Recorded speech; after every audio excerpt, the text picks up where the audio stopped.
Hey guys, so I don't know if it's cheating to do this while I drive since I'm not technically looking at the camera. But I thought it would be an interesting experiment for day 2 of getting comfortable on camera to just kind of get a little less awkwardly like I am looking into the camera now and see if I come off a little more myself. So I'm just going to try to just talk about something that I think you'll find really interesting, which is how to learn another language. I grew up monolingual, but surrounded by my Italian family, and they didn't teach me how to speak Italian, but I had this sort of burning desire to learn. And so one day I was very lucky, very, very lucky, and my mom took me when I was 17 to Italy for the first time. And I met an astonishing amount of family, and I was overwhelmed with like awe at just these people that I had grown up hearing about for my whole life. And I left that day and I said, I'm going to learn how to speak Italian. And so Italian is the first language that I learned, and I learned it really, really well, to a very highly proficient level. What I did that was kind of funny was I thought, oh, I don't know how to learn a language, so let me take Spanish class since I was starting college. And for anyone who's an expert language learner, you know that your first time learning a language, trying to shove 2 in there, if you don't know what you're doing, doesn't really make sense because you barely even know how to handle 1, let alone 2. But anyway, it ended up being good because I ended up getting pretty good at Spanish throughout the years as well. But anyway, let's talk about all of the crazy things that people say, because there's, in fact, let's talk about questions people ask me. How did you do it? How do you learn a language? How can I, whatever, get fluent? Number 1, first of all, define fluency for yourself. So this is the first thing that you should decide when you're going to learn a language is, what do you even want? Do you want to be a superstar? You want to be able to read literature and speak at, the university level about topics and dive into philosophical, religious, political discussions? Most people don't want that. So what is your level? You want to be able to have basic conversations. Do you want to be able to, God forbid you have to go to the doctor in a foreign country and, you're able to communicate about your illness. So define what your vision of fluency means for your particular language that you want. Number 2, and I'm really simple. I'm really laid back about the approach. I know everyone wants a very specific answer. What's going to be the thing that makes you learn it, right? Like, what's going to be the key? What's that thing that I'm not doing? I think we think that about a lot of things in life anyway. But the answer is time. Time is the only key. Time is the thing that if you don't have, then none of the other stuff matters. So people say, oh, do you do Duolingo? And the answer is, yeah, I like Duolingo. Is Duolingo going to get you to be fluent in and of itself on its own? Probably not.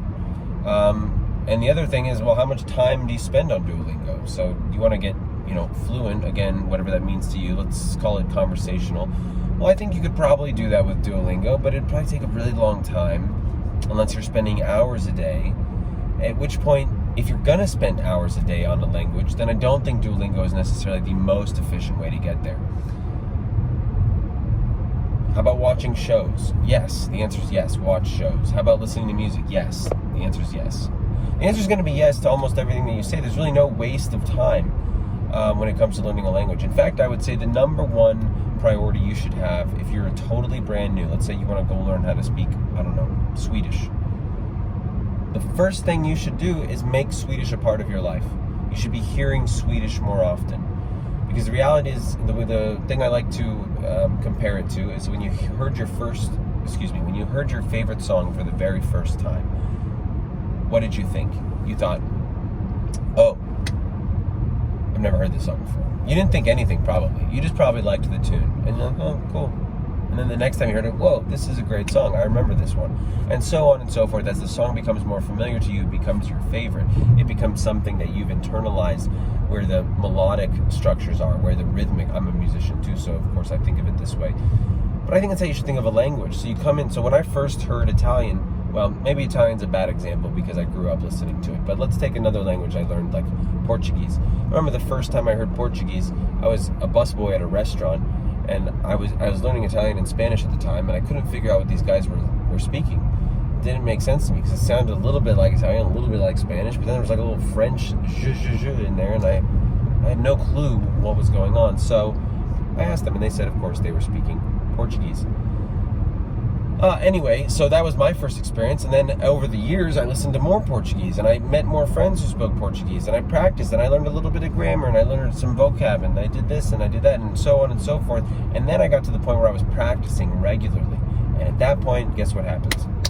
You start speaking.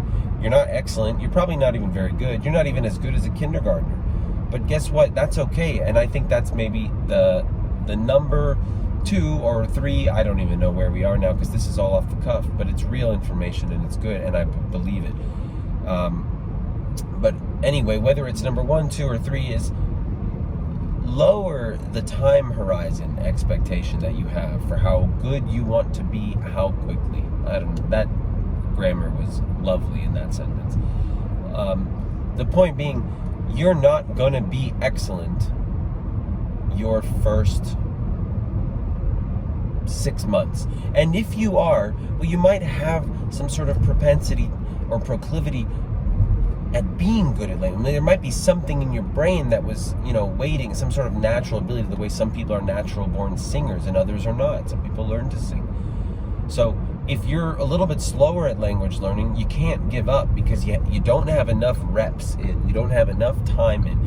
It would be like going to the gym for a month and expecting to come out looking like Sebum. It's an unrealistic expectation. It is, frankly, asinine. You're not going to get there, so you might as well take it slow and appreciate each step that you're on, because that's the truth of the matter. You're going to go through different stages.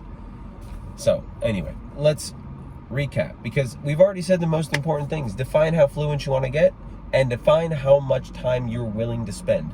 Once you know these 2 answers, then the question is, do everything. And that may not be helpful to some of you who are like me, a little more scatterbrained. I personally like reading, I like grammar, and some people will say grammar doesn't work, and I'm going to say it doesn't matter whether grammar works, because are you spending time with the language? Okay, if all you do is study conjugations, no, you're not going to learn how to speak the language. I would never argue that.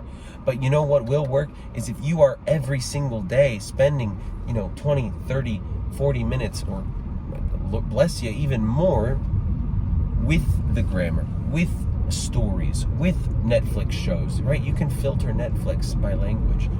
Okay, the key is how much time have you spent with that language.